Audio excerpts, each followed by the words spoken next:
Hello, and welcome to Sobercast, where we provide AA speaker meetings and workshops in podcast format. We're an ad-free podcast, and if you enjoy listening, please help us be self-supporting by visiting Sobercast.com, look for the donate link, and drop $1 or $2 into our virtual basket. We hope you enjoy the podcast. Have a great day. Tonight's speaker, and his name is Ron.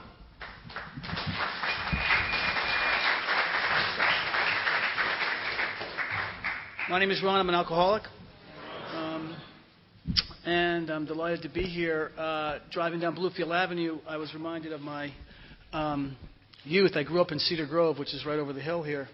How many people here are like from Montclair, like lived in Montclair all their life? Just a couple? Then I won't bother with some of the stories I know. But I could tell that in the late 60s, we had a lot of fun coming over here to Montclair, and a lot of my great experiences were over here. The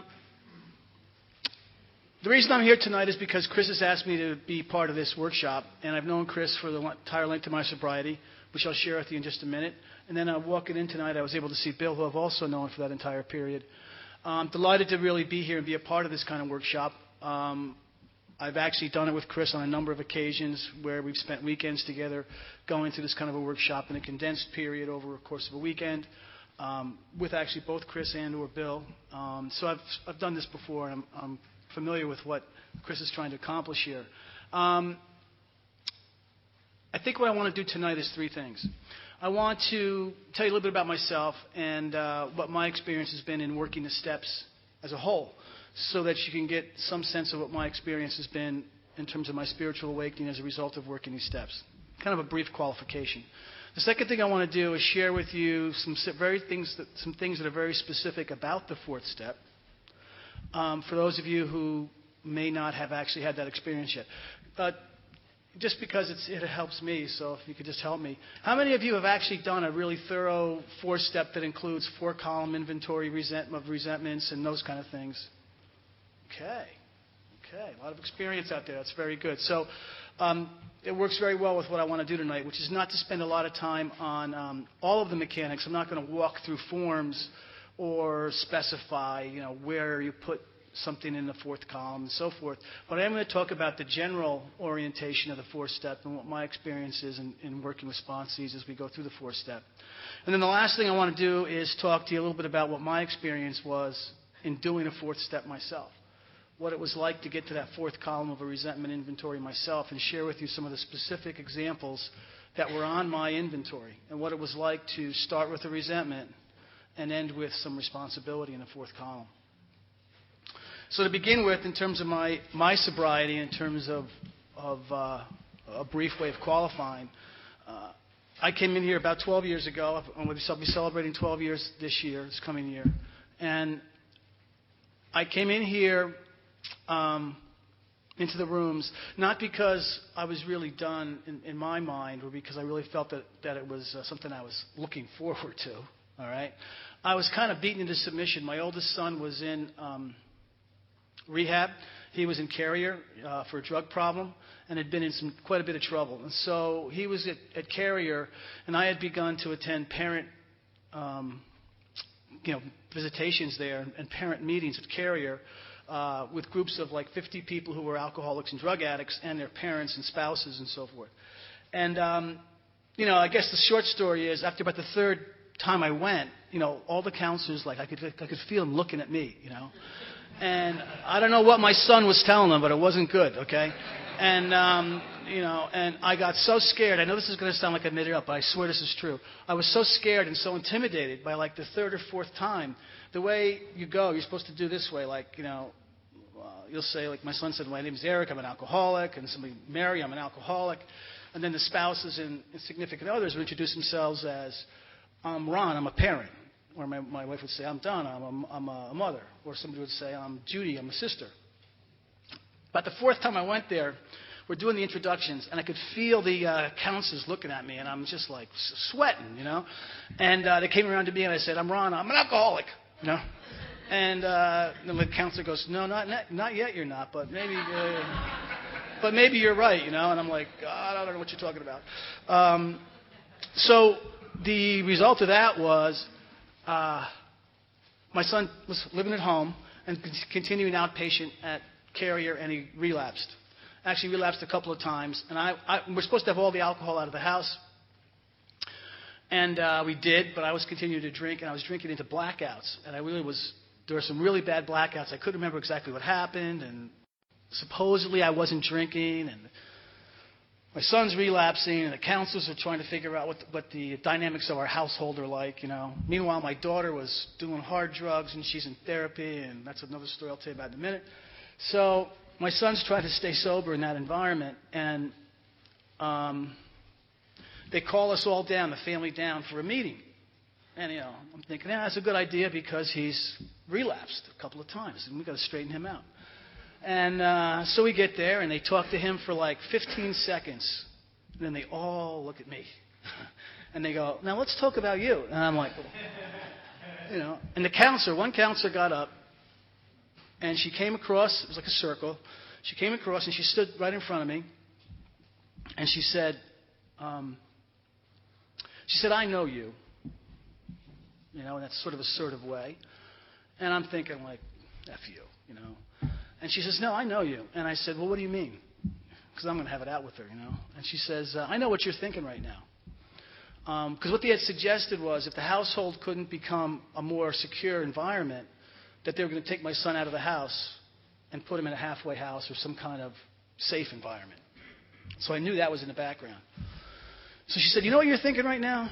You're thinking that the best thing that could come out of this situation is that we would take your son out of your house, which would remove the problem from you, and then we would stop bothering you. He'd be out of your life, and you could keep drinking.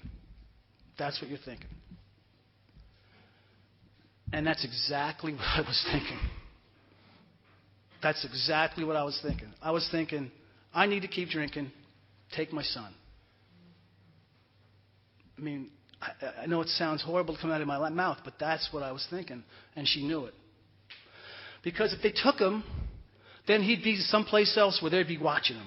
And they wouldn't be phoning my house, checking up on me, and asking me if I'd been drinking. Maybe they'd leave me alone. So when she repeated that back to me, it sounded the way it probably sounded to you. All right? And I'm thinking, wow, how did I get here? To the point where, you know, my son has ceased to become the most important thing to me. My drinking has. And it was like really getting kicked in the stomach. I was almost like ill, violently ill, you know. So they wanted to, anybody who's seen an intervention on TV, you know how it goes, right? So they wanted to take me away to rehab straight from the room, and I said things like, well, I don't have my luggage with me. Oh, we could take care of that, you know. And then, I've got very important business meetings tomorrow. Oh, we could take care of that. But I did talk my way out of it with the exception that the condition was this. I had to check in with my son's counselor every day. This is where I'd come to. I had to check in with my son's counselor to convince her that I was, you know, living an appropriate life to allow him to live at the house. And one of the conditions was to do 90 meetings in 90 days and attend a certain amount of IOPs at Carrier or whatever it was. And I said, great, I'll do it because, you know, I didn't want to go to rehab. And I went reluctantly to 90 meetings in 90 days. I didn't like meetings. I was the last one in, the first one out. I didn't know any names. I didn't have a sponsor, whole bit. And then I fell in with Chris through no plan of my own, okay?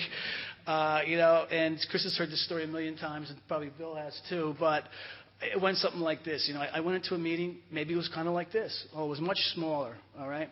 And they were having a big book meeting. And at the end of the meeting, I noticed that they'd hand out forms. Now, of course, I wasn't there when the forms were handed out because I came late, you know.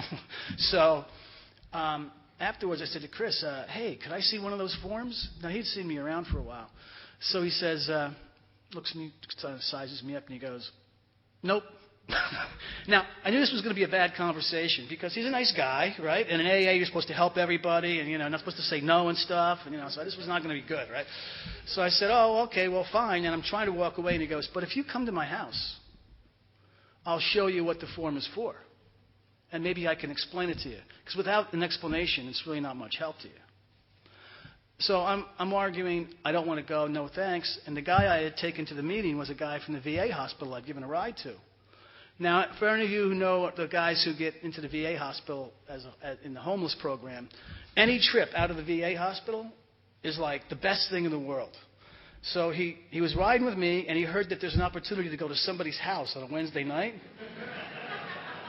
Maybe get coffee and cake and stuff, And he goes, yeah, let's go, Ron. You could drive me. And I go, I'm not driving you. I'm not even going. He goes, no, please drive me. We'll both go together. And so I went. And I was a complete atheist. I was in this program so reluctantly, you don't even know. I mean, it was horrible. I was more emotionally devastated than when I was drinking, because I was getting clear on my harms. My harms were getting pretty obvious to me in terms of what I'd done to my family, in terms of abuse, and just a lot of things were weighing heavily on me. And so I wasn't drinking, I was dry, but I wasn't by any means happy. In fact, I was going to meetings at that point, and I remembered a couple of meetings, I'd raise my hand, and I'd just get started to share, and I'd just cry. I don't know what happened to me. I can't. And, I know what was going on, because I've talked to people since then. They're going like, oh, shit, here's Ron. He's going to cry again. Here's the crier. He's back. And so that's the condition I was at when I went to Chris's house. I went there a couple of times. I have no knowledge of what he told me. No knowledge. I just was driving this guy there, going through the drill, going home. Forget it. One night we went there, and I was in such pain, such desperation in terms of my low bottom, spiritual, emotional, physical place that I was in, that I had that moment of surrender people talk about, right? And in my case, what happened was I literally said to myself, I'm looking at Chris and I'm thinking, I'm going to do anything he says. Screw it. I'll do anything he says. I don't care. My life is shot. I don't know where my life is going. My kids are, everything is out of control. My job, everything. I'll do anything he says. I'll just do what he says. And the reason I can remember it so clearly is because physically what happened was I picked up a pen or a pencil and started taking notes. There was a physical, emotional, mental surrender where I actually said, I'm going to really do what you say this time. What do you want me to do now? You want me to go home and do this? What section do you want me to read? I'm making notes. And I was physically engaged. I had changed. There was like a change. And I began to go through these steps. So within the first 6 months of my recovery, I had gone through a fifth, sixth, seventh, and eighth step with Chris. And by the end of my first year of recovery, I had completed all of the amends that I had known to me at that time. Which isn't to say I didn't create new ones, but at that time my side of the street was clear. And the resulting effect of that was that my life was changed dramatically. I had a spiritual awakening. I began to see life differently. I began to experience life differently. I had a sense of a higher power in my life. I came in as an atheist, and I mean a hard atheist. I would talk to you about the absence of God in the world. I would argue with I always kid around. I used to argue with my mother-in-law at Christmas about whether there was really a God, in the kitchen while she's trying to make turkey, And, you're weak. You believe in God. Jesus Christ, Christmas. And so here I am a year later. I have a sense of a spiritual change in my life. I'm beginning to relate differently to my family, to people at work, to friends. I'm having people ask me, what happened to you? I had one guy came in my office, an associate, closed the door. He says, hey, what happened to you? And, I could tell by the way he was asking it, but he was saying parenthetically, what happened to you? You used to be an asshole, So I was having these changes. And I began to really have a sense of where I belonged in the world. Because spiritually, the definition of a spiritual awakening, as it's outlined on page 25, and actually that's a little bit of a lift from some things that are in some other spiritual texts, but it says that the spiritual awakening is a change in perception in 3 levels. That your perception has changed with regards to how you see the world around you. It's changed in regards to how you see others. And it's changed in regards to your perception of how you relate to a higher power. So on page 25, it talks about changes how we see things. It's not a bolt of lightning. It's just that I see things differently. The world looks different. Instead of being threatening, terrible, horrible, negative, it's positive. It's good. I'm blessed. I have gratitude. Instead of relating to other people on one basis, which is, what can you do for me? Okay? That's the sole level of my relationship with others. It had become, what can I do for you? You know, what can I give? And in terms of a higher power, I began to develop a sense of a higher consciousness that I really felt deep within me and that I related to and that I felt I was drawing power from. So that was my experience in working these steps and in having that type of spiritual awakening. Today I sponsor 8 guys right now. I'm always sponsoring around that many, give or take. And there are always a few of them going through the work, going through the steps. I currently have a couple of guys in amends.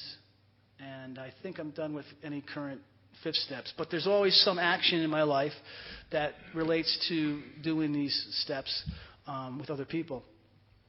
I'm going to talk a little bit about the 4th step. I'm a little bit forgetful. I've been a little out of touch here for the last month. My father was real sick and had the opportunity to spend time with him as he passed just a couple weeks ago. And so I haven't been to meetings and I'm a little bit behind on my homework. But I could say that it was a really powerful experience and a good experience. So let me see if I can get into the 4th step.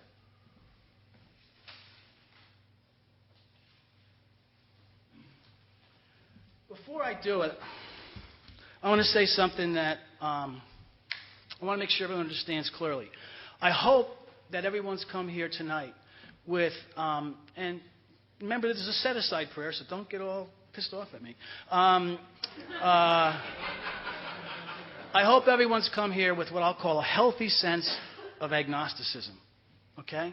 And I really believe that. I believe that coming to a meeting and coming into this process requires some agnosticism.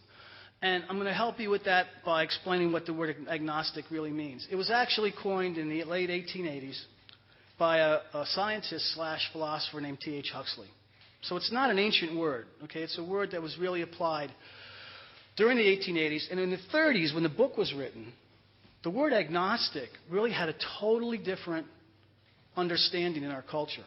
It was a word that was literally 50 years old and had a totally different meaning than I assure you, and almost anybody in this room understands. What Huxley said is, agnosticism doesn't mean you don't believe, and it doesn't mean you believe. It means you don't know. All right? But it also means you care. And you apply a rigorous discipline to understanding. All right? So when he applied it to spiritual principles and to God, it doesn't mean, I don't know if there's a God or not, and I don't care, I'm an agnostic. It means, I really don't know, and I want to find out, and I want to search, and I want to know for myself if there's a higher power. I want that experience to be mine. And what Huxley actually said is, you should be applying reason, this is a quote, apply reason as far as it will go. Okay? And so for those of us in a spiritual journey, we're going to apply reason as far as it will go. But it ain't going to get you all the way there, right? Because you can't prove there's a God. At some point, that's an inside job. You're going to have to develop that understanding yourself. So when I say you should be an agnostic as it relates to these steps is, you don't need to believe in the big book. You don't need to believe in me. You don't need to believe in what I'm going to hand out. That's really a kind of absence of faith. All right? But what I would encourage you, and I'd like to ask you to consider is, try it. Do it. Experience it. Have it be your own, you know? Don't listen to somebody tell you what a 4th step will do for you. Do one, you know? Don't imagine what a spiritual awakening would be because you read about it. Have it, all right? This is an experiential process. So when we come with a sense of agnosticism, it means, I want to find out. I want to know. I want to be a part of this process, okay? And that's a little bit different way of thinking about it than simply saying I'm going to take it on faith. So I'm going to hand these out. Maybe Mike, you could help me a little bit.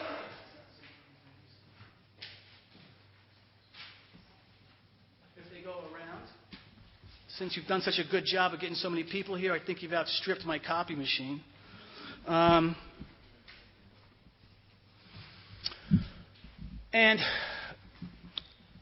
I'm less concerned when it comes to a fourth step with what forms people use. All right? And there's a lot of them out there, and they're all good.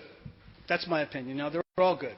So if there's a set of forms, I know Bill has got forms that he uses, and maybe Chris has got some, and I didn't bring any along tonight, but if you don't have a four-step form, I'm sure during the course of this workshop someone will get some into your hands. My attitude is, I even tell sponsees, hey, you want to do a four-step with me when we get to it, bring whatever forms along that you like. Okay? Bring the forms along. I'm not concerned with the mechanics of it, but I am concerned with what's on this page. This is an overview of what the four-step includes. Okay? Now, before I get there, there's one thing I want to read, and I want to make a point of, because I think it's really interesting, and it's a compliment to Bill Wilson. And I don't know if it's been pointed out before, and if it has, then I apologize. And maybe Chris will correct me on it. But in each of the steps, now one of the things is the big book isn't written with today's standards of sort of headings and subheadings and bullet points and all that kind of stuff. It's not a PowerPoint presentation. But it has a lot of interesting logic to it and things in there that when people point them out to you, really provide interest to me anyway, and maybe will provide interest to you. In the first three steps, Bill makes a point of, in a way, kind of foreshadowing or introducing the next step in the preceding step. So when you read in more about alcoholism, he's at the end of that chapter, he goes into great detail about insanity. Because in the next chapter, We Agnostics, he's going to talk about, higher power restoring us to sanity. But the sanity discussion takes place in more about alcoholism, really, okay? In step 3, everything you need to know about step 4 is introduced, all right? And it's very, very powerful. So on page 62, within step 3, at the top of page 62, it says this: Are not most of us concerned with ourselves, our resentments? I'm going to get to that in the fourth step. Our self-pity. And then it says selfishness, self-centeredness. That we think is the root of our troubles. So it doesn't say, hey, one of the things that's going wrong is selfishness. It says it is the root of all our troubles. So if you want to go in the big book and look and say, so what's my big problem? It doesn't really say alcoholism. It says selfishness and self-centeredness. That we think is the root of our troubles. Driven by 100 forms of fear, okay, our self-centered fear, self-delusion, self-seeking, and self-pity, we step on the toes of our fellows and they retaliate. Sometimes they hurt us, seemingly without provocation, but we invariably find that at some time in the past we have made decisions based on self, which later placed us in a position to be hurt. That paragraph, which is before the third step prayer, before the third step promises, kind of buried back there in the early part of the third step, is the introduction to the fourth step. It really tells you what's going to happen in the fourth step. Because in the fourth step, it's all about us, okay? When we get to the ninth step, it's going to be about others. But in the fourth step, it's about us. What do we really know about our own behavior? What do we really understand about the nature of our true self? I mean, I don't know about you, but me, it was not much, okay? It was a lot of BS that I put on mask to tell you who I was, to show you who I was. But it wasn't who I really was. Our troubles, we think, are basically of our own making. They arise out of ourselves. And so this introduction in the third step is sort of a way of preceding the fourth step. The third step concludes with asking God for help. But it's left us with this thought in the back of our heads that, wait a minute, you're telling me I'm causing these problems? How do I address that? How do I solve that? Above everything, we alcoholics must be rid of this selfishness. We must, or it kills us. And then it goes into some God discussions to really lead us into the third step. It says, God makes this possible. But the preceding paragraph in third step on page 62 is basically your introduction to the fourth step. And what it's really saying is that self-centeredness is the root of all our troubles. And I'll tell you this. You can pick almost any religious text in the world, and I'll show you where it basically points that out. It's in Christianity. It's in Buddhism. It's in just everything that I can think of. It really talks about this whole nature of us primarily dealing with ourselves. All right?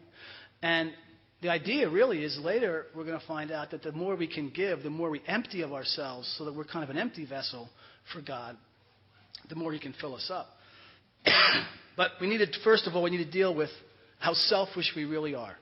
How selfish we really are. And so the fourth step is a tool to do that. And it's through the fourth step that we address the self-centeredness.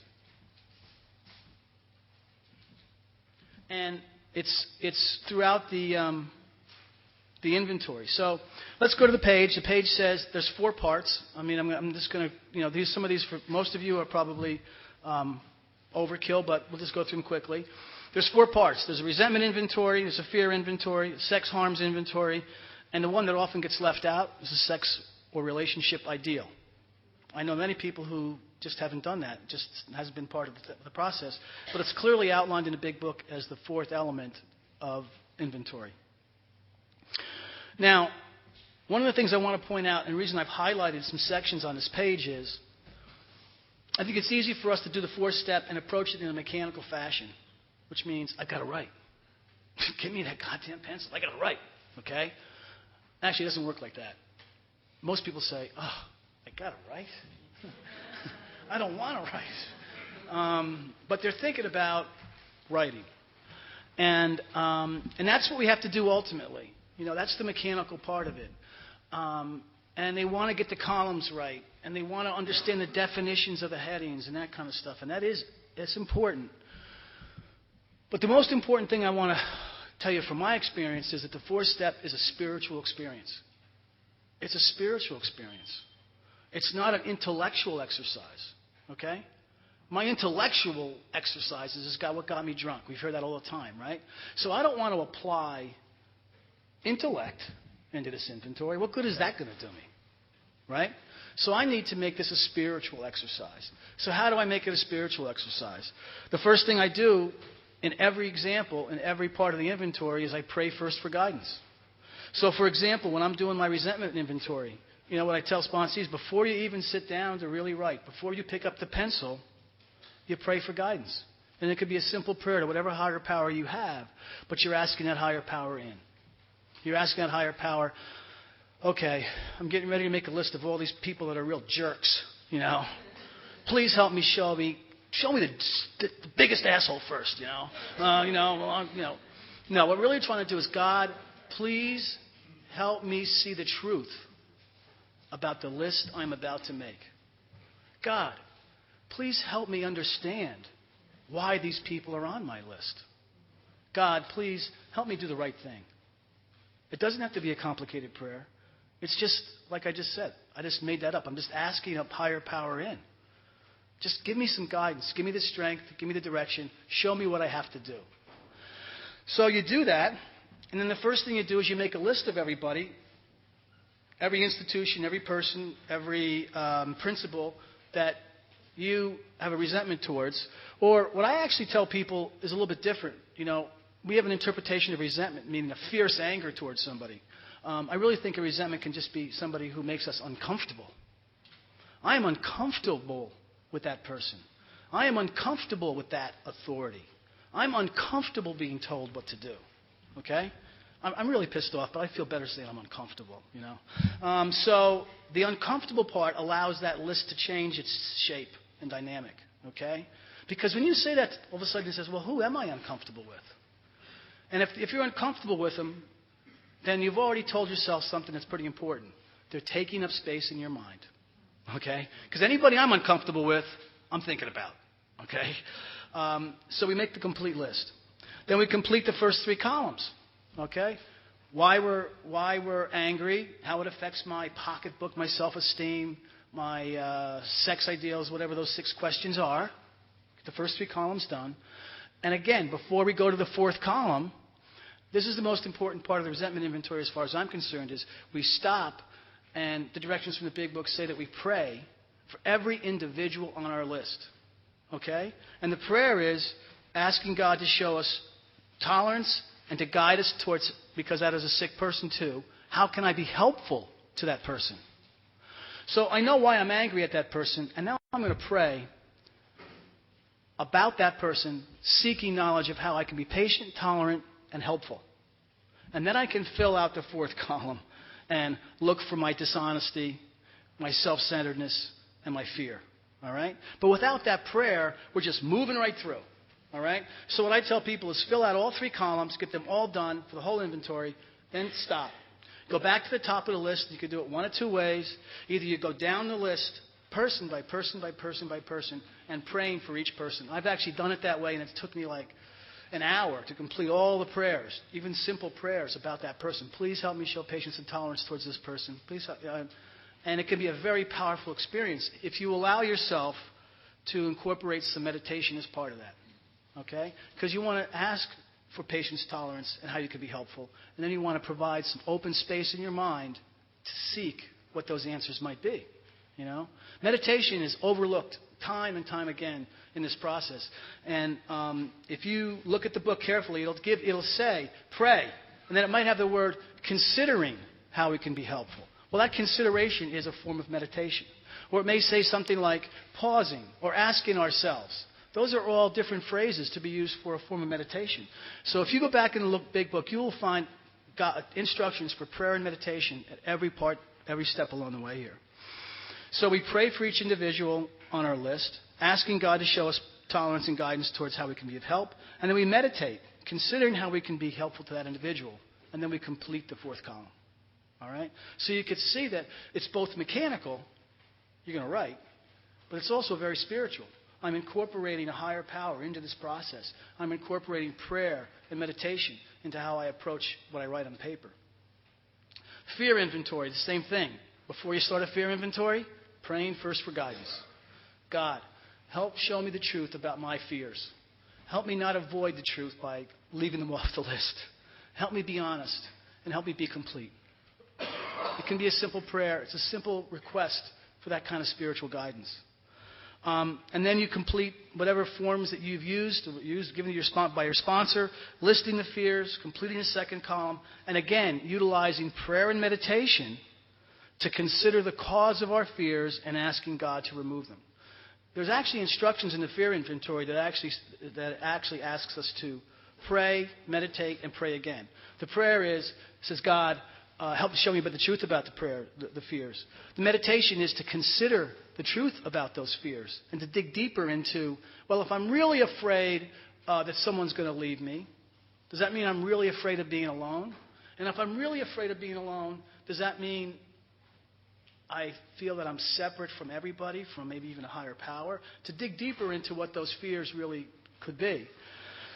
And then to ask God to remove them. There's an instruction in there that our prayer is to ask God to remove those fears. The sex harms inventory, same thing. Whatever form you've been given to use by your sponsor, great. I'm not going to go through the specific form. But the first thing you do before you pick the paper or the pen up is to pray first for guidance. And then once you've completed the inventory, you pray for guidance and meditate on those harmed. And it actually, instructions in there says, meditate on those harms and your pattern of conduct. So what are you going to learn in meditation about how you treat others? The sex harms inventory is meant to show us not only the harms we do, but the pattern, how we do them over and over again, especially to, who's our favorite target in sex harms inventories? The people we love the most, okay? You'll find that over and over and over again, you know? For anyone who's married, you know, I don't want to get do this too deep, but, you know, if your wife is, if you got a wife, she lives in the house with you, she's going to get a lot of crap, you know? And just because they're close to you, they're the people we live with, they're the people that we spend time with, and they're the people we often take for granted and are most likely to harm. And then the last part of the fourth step is to do a sex relationship ideal. It's called a sex ideal in the big book. I always insist that it be defined as a sex relationship ideal. And the instructions in the big book are very specific there as well. Praying first for guidance, and meditating on the foundation and the characteristics you would look for in future relationships and your own willingness to live up to these ideals. Think of it this way. You go through those first 3 sections and you find out everything about yourself which might not be so good. I mean, some of you might be really good, but I don't know. Might not be so good. And you find out the truth. And now what are you going to do with it? One of the things you can do with it is you pray, you ask God, show me the truth about how I can treat people differently in the future. Show me the truth about how I can act in this world and be of a help to others. And then to write that down. And that will typically be the opposite of the way we've acted in the past. I typically see in the relationship ideals things about mutual respect, being patient, being tolerant.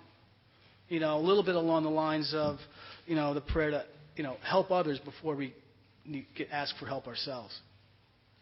So that's a paragraph form, and that defines a method of living. And it certainly is meant to be applied to our significant other.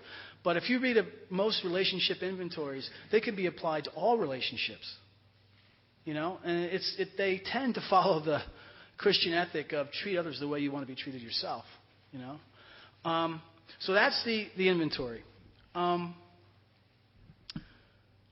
Let me take a few minutes to suggest to some people, or actually to give my own personal experience of what my inventories, my first inventory was like.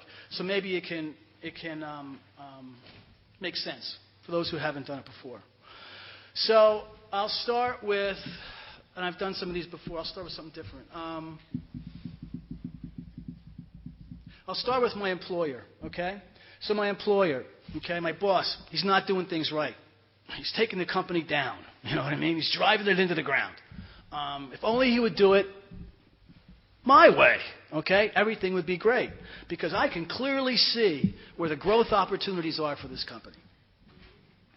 And the reason I'm so upset is he's not listening to me. He's not respectful of my ideas. He doesn't see my potential. He doesn't understand how much I can contribute. Those things which really aren't very self-centered in nature, but which are stuck in my head, right? It affects everything. It affects my pocketbook. It affects my sex ideals. It affects my self-esteem. Everything in that column is affected. This is what actually happened to me. I said a prayer. I asked for the truth about how I could be helpful to my boss and what my role in this relationship that was at that time really deteriorating. I was thinking about leaving the company. He was thinking about firing me. It wasn't good. So I get to the fourth column. So, first of all, am I honest? No. Have I always told him the truth? No. Have I talked behind his back? Absolutely. Have I discussed with other people how I feel about him when he's not there? Absolutely. All right? Do I have fear? Well, I didn't really think so. I had to meditate on that a little bit. And then I realized I had tremendous fear. Tremendous fear. And the primary fear was if he was right, as I thought about it, if he was right, then all along I've been wrong. I don't want anybody to think I've been wrong. I'm afraid I'll look bad. I'm afraid I'll look stupid. I'm afraid he'll think I'm stupid. I'm afraid I don't even know how to do my job right. The only way I can do that is to convince other people that he doesn't know what he's doing. So I was doing that out of fear, self-centered fear. I wanted things my way. I wanted people to believe I was smart, and I was doing it at his expense, because if I can convince you he's dumb, then by definition, maybe I'm smarter. All right? So I was dishonest. I was full of self-centered fear, and I was completely selfish because I wanted everything to be done my way. All right? When I saw that, I realized that I had done nothing to really contribute in a healthy way to the company, that I had done nothing to really do anything in a cooperative fashion, and that I was going to have to change the way I acted as an employee. My kids. I usually tell this one because it's the most dramatic, I think, in some cases, but it is the truthful. It's being truthful. So my kids, I'm mad at all my kids. I have resentment towards all of them because they all have very beautiful similarities, beautiful characteristics. They've all been arrested for drugs or alcohol at one time in their life, all three of them. They've all had drunken driving charges and been to court. And this is not something I'm proud of. It's just the truth. And they've cost me thousands and thousands and thousands of dollars. They've either gotten thrown out of school at one time or another, or flunked out of school, and that's cost me money, and I've had to discipline them. My daughter at one point, who's in the program now, after her second DUI, and actually she's under house arrest at this moment. At one point, I had to carry her to a police station because the police said, if you bring her in, we won't come to the house and arrest her in handcuffs and drag her out of the house. You got like 15 minutes. I go in and I said, you coming with me? And she said, no. And we got into a physical fight. She was 15. I won. Okay. And I had her over my shoulder in a fireman's carry, and I threw her in the car, and I got her to the police station, And I should be mad at her, right? So then I took a good look at my inventory. I prayed for these three kids. I asked God to show me the truth about my role, my fears, my selfishness, my dishonesty. And the truth was, in all three cases, is my self-centeredness was the biggest thing I had going against them was they made me look bad. Okay? What do the neighbors think? It doesn't make me look like a very good dad. If they're all screwed up, I must not be doing a good job. Makes me look bad. The other thing I noticed in terms of my self-centeredness was they're costing me a lot of money. Okay? It's my money. I don't want to spend it on them for lawyers' charges and for rehabs and stuff. And then I looked deeper into how honest I was, and the honest part was I began to realize that the truth was I had a fear that I wasn't a good parent. And the fear when I went deeper was I did not know how to be a good parent. And anyone who's parent knows that, so if we don't know how, our best fake out face and mask to put on is be angry, okay? Tell them you got to do it my way, because it sounds like you have a way, okay? If you do what I say, you're going to be okay. It makes it sound like you're an authority. Really, in the back of my mind, I had gotten married at 21 and began having kids right away, and I really, all my life, when I did an inventory, I realized I never felt I was a good husband. I was afraid that I didn't know how to be a husband. I was afraid I didn't know how to be a father, and that my self-centeredness was really all about me. And as I made this list, it wasn't about, gee, I'm concerned about their future well-being, or gee, I really want them to be spiritually healthy in the future. Those thoughts never occurred to me. It was, they're costing me money. They're making me look bad. That was the truth. And wow, that's a kick in the head, okay, for anybody who's a parent, that's the truth. And I went through that inventory. I had similar experiences with my wife, where I always wanted to be in charge, because even when I thought she was being smart, I didn't want her to get up on me, so I had to act smarter, not give her a chance. And I was being completely self-centered in the relationship. I was full of fear about not being a good husband, and I was being dishonest a great deal of the time. So I continued to go through that resentment inventory, and the truth was there were things about myself that I had never seen before. Now, that's just my experience. I'm not saying that's going to be yours. I would urge you agnostically to check it out for yourself. But you got to dig deep.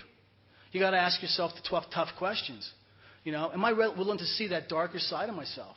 Am I willing to see that shadow of a person who's really more concerned about himself, in my case, than his own children? All right?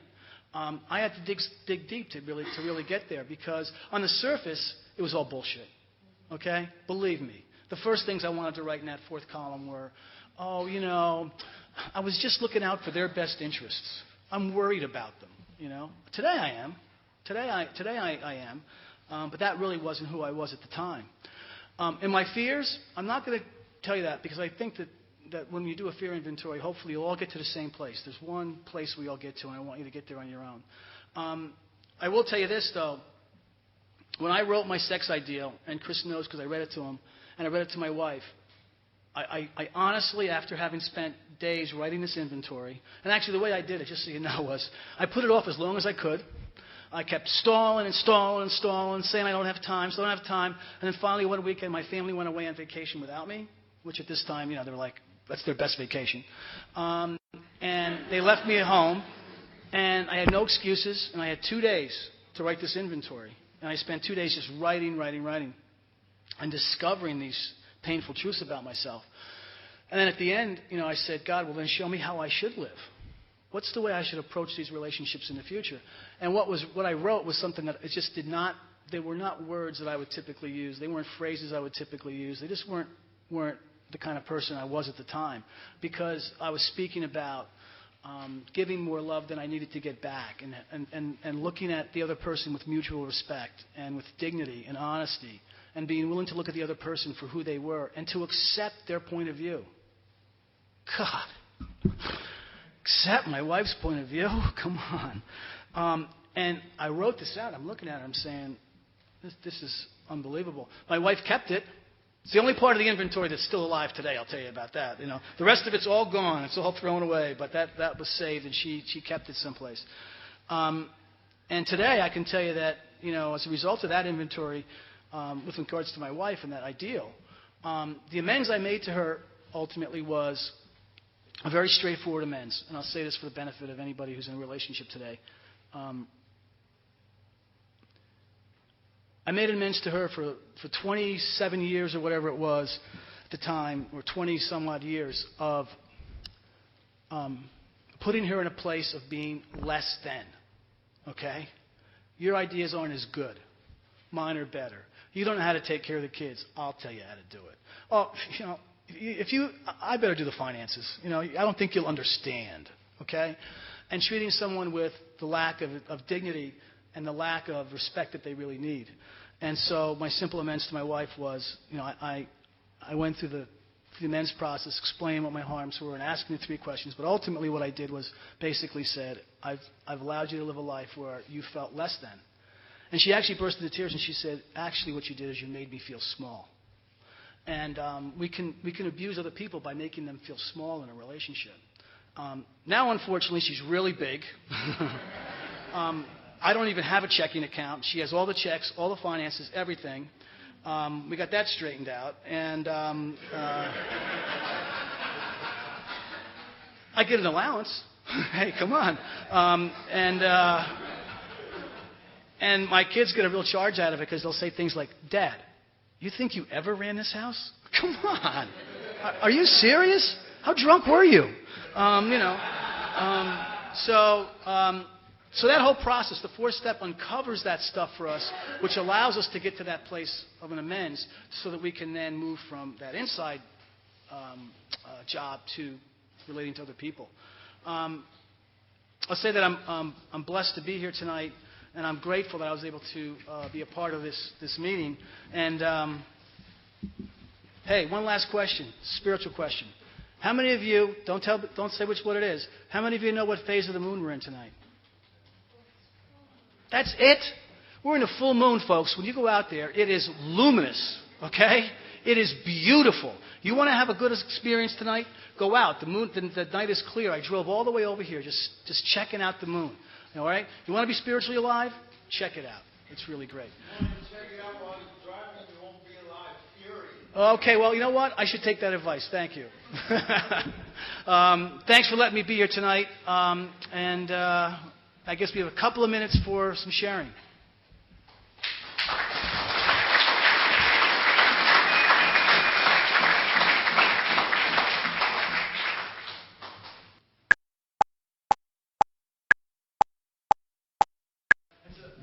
It's a really good question, and I think it's exactly what you just described. It is a gray area. What I'll do with sponsees sometimes is they'll say, well, I've got somebody left who I didn't really have a resentment towards, okay?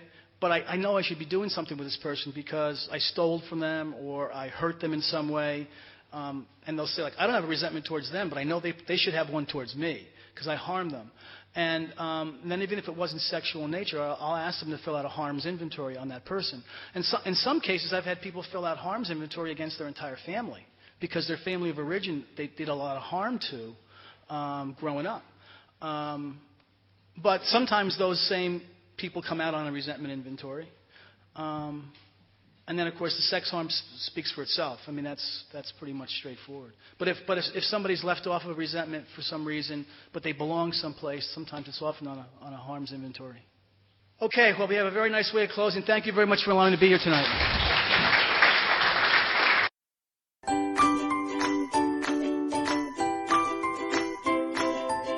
Thanks for listening. I hope you enjoyed the podcast. Sobercast is ad-free, and we'd like your help in order to keep it that way. So if you'd like to help us be self-supporting by pledging $1 or $2 a month, visit Sobercast.com and look for the donate links. Thank you very much.